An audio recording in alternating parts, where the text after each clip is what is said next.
Hi there, Yoga Hippie here. Welcome to my channel. I'm also known as Christina, and I'm just giving an update on this skin cancer Scarface journey. So I'm 3.5 months post-op from the Mohs surgery, and 3 months and a week post-op from the reconstructive surgery. So this is what we have going on right now. My eyelid's still pulled away. This is really thick. This is really sick. This is still puckered. The doctor told me that it could take, that these stitches that are deep in my face dissolve, take up to 6 months to dissolve. And then this side, this is the side. I think that's looking good. I'm not worried or tripping on these scars, you know. Like this one, he's going to fix this pucker and tack it down so it won't be puckered. But that was the, in case you don't know, that was the pivot point. So this is what the deal is. I put makeup on because a lady told me about these tube mascara. I don't really wear makeup very often since May. And that's very unusual for me. So I really miss mascara. So anyway, I got this tube thing. It's like a mascara that wraps around your eyelash and it comes off easy. So that's the problem. Like I can put it on sort of, although my eyelashes are super weird now since the surgery. But anyway, girl problems. But it's a thing, right? And it's affected me on like how I am. I'm a person I'm a girl who wears makeup, right? And there's no shame in that. And I'm not bothered by it. And I don't wear it for anybody other than myself usually. So I happen to like mascara a lot and I haven't been able to wear it. So anyway, I got this tubey mascara and I don't wear it very often, but I thought I would wear it today. So anyway, this is still swollen. They cut out a big thing of my face all the way to the dermis, so really deep. And I had a basal cell carcinoma, and I have a video, video number 1, that talks all about it and shows pictures and everything. So, like I said, we're 14 weeks post-op, and I'm going on October 7th, so that's in a month and a half. It's mid-August right now, at the time of this video. And October 7th, I'm going to have to go under again. And that's when he's going to stitch this down if it's still puckered. That'll make that look a lot better. This probably won't be as swollen. This is still pretty hard and swollen. This is a little bit more squishy. It's gross. I always say it's gross. And then a couple of my friends are always giving me a hard time. Like, don't say you're gross. It's just ick.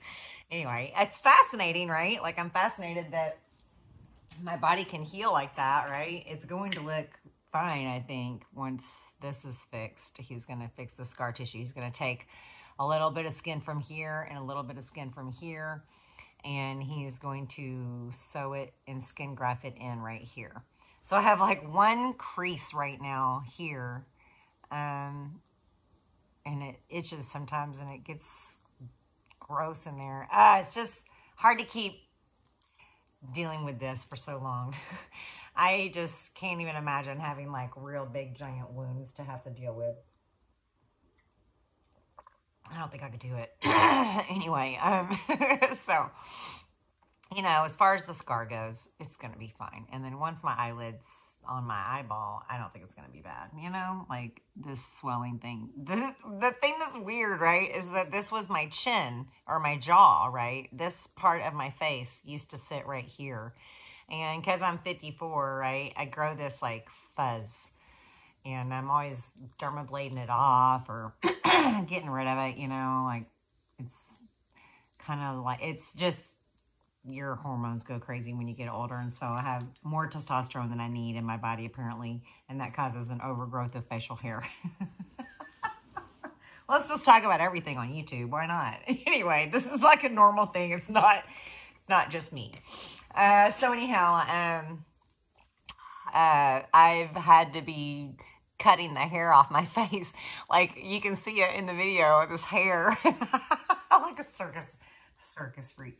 Anyway, over here, it's all just like, you can't really see that hair, you know? So, because it just grows down here for the most part. So this has been kind of weird to try to deal with, and it's fuzzy over here. I don't know. It's so bizarre. Oh, man. Okay, so 5 minutes about skin cancer recovery, silliness, and the rest of the video, I'm just gonna give a little update. It's not gonna be a very long one because I'm not gonna share a lot of details because I don't want to just yet. But I have some good news that might is definitely going to impact my ability to massage in a positive way. So the last message I left, the last update I gave, I was crying about not being able to massage. And ever since that day, or the day that I decided to quit massaging, I've been falling further and further into a dismal, depressed, very, very, very unhopeful, is that a word? Unhopeful, not hopeful, place. Just literally so distraught at times, and better than I've been before when I've been in this place. But every time I try to quit massage, this is what happens. So I'm brought right back to it, you know, for a number of reasons. And anyway, I just recently got a job at a retail store. And, you know, it's not a lot of money, but it's just enough for now, you know, better than no money because that's what was happening. And anyway, I don't know why everything was happening the way it was happening. It was really discouraging, though. And at one point, I literally considered calling the 988 number, which, in case you don't know, the 988 number is so that you can talk to somebody if you want gonna hurt yourself or make a bad decision, right? So I wasn't gonna hurt myself. I just had the thought of drinking, and I'm 17 and a half years sober, and I don't want to drink. You know, that's the last thing I need, is to be drunk and dealing with the aftermath of drinking, because once you start that madness, it's hard to stop, right? So that would not be good. So I recognize why, right? I was miserable and having a mental breakdown of sorts. I was hysterical, and you know, I got very present. That's what I do when I have those thoughts. I break it down, like what is going to happen. I know what will happen if I drink. I don't have any disillusion about being able to control myself, or even caring to control myself if I decided to drink. I wouldn't be trying to be social about it, right? I would be on a mission. So I don't want to do that, and I'm really glad that anytime I've had that thought, you know, which is not very often, I'm not very often triggered to want to drink, if ever, you know, in most of my life. Because it's now just a concrete way of my life that I enjoy being sober, right? Way more than drinking. That life was terrible. So anyway, I got past that, and I just, over the last few days, honestly, it's just been a few days, that I have felt better about my future. And I realized that maybe I misunderstood. Maybe the message for me wasn't to quit massaging, but to go about it in a different way. And then maybe pass that information on in a way that's helpful to other massage therapists, you know, that's legal. Like, I don't want to do this thing that I'm thinking about, and then I would teach it if it makes sense through that company, but that's not a thing that's being discussed. So the beginning front end of it is just a modality that I would pursue. So that's all I'm going to say about that, because I have some things that have to be worked out to make it all happen. So anyway, in the meantime, I'm doing some retail. I was going to say therapy, but it's not therapy. I'm not, I'm not shopping. I'm just working there. So anyway, it's okay. And everything is temporary. And the biggest thing I want to say about that, and this is all I'll say really, is I'll wrap this up in the next 5 minutes. Okay. When I think I'm going with the flow, I'm not going with the flow. Oh my God. And I wish that there was a way, if anybody has any tips, please share in the comments, because I have been trying to do this manifesting thing for 15 years and I've just become so fed up with it because I wind up just cyclically doing the same things over and over. And at the end of it, every single time, I'm brought to this point where I just throw my hands up finally and I'm like, I don't care, fuck it. I'm not gonna do any of it. I'm not even gonna work with health and wellness. I don't want to, and I'm tired of people, and I get all disgruntled, and I can't figure it out because it's not working out the way I think it should, and I'm doing what makes sense to me, and I think that it should work out, right? And so then when it doesn't, and I'm met with resistance of life, right, directing me, I push back, and on one hand, I'm just trying to understand, right? So I'm trying the next idea, the next thing. Well, maybe this will work. Well, that didn't work. Maybe this will work, like, so that's what I keep doing. So I may appear to be flaky, but I'm just trying to figure this shit out, man. Like, what is it that I'm supposed to be doing with myself? All I know is that I want to help people, right? And my favorite way to do that is through therapeutic massage, right? So I want, that's what I want to do. So anyway, I'm going to get a second opinion on my wrist, and more to come on that whole topic. So if I would just actually go with the flow, I mean, I think I am trying to go with the flow and doing a better job, but I'm not doing the part where you let go of whatever idea. So like the whole thing is like, okay, so I put this idea out there. I'm going to do some online business, right? And then when nobody signs up with me immediately, I'm like, what's up? Why aren't people, I've been talking about this for years and blah, blah, blah, blah. I just get all disgruntled, right? Instead of just being like, oh, okay, like either post again, which is what I've been doing, right? But then I just quit. And I took myself off of Facebook and Instagram. I deactivated my accounts, which was great. And that's helped my mental health as well.